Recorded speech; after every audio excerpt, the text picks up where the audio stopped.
I keep seeing these on TikTok, and I figured with 20 plus years of HVAC, maintenance, plumbing, electrical, carpentry, automotive, welding, a little bit of everything, I could help out a little bit. So, yeah, that's not going to work.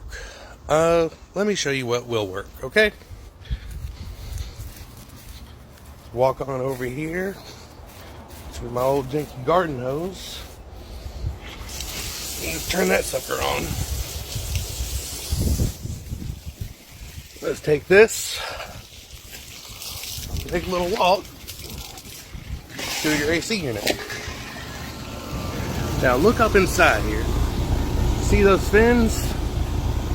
They can be a lot of different styles, but one thing that happens to all of them, they get dirty.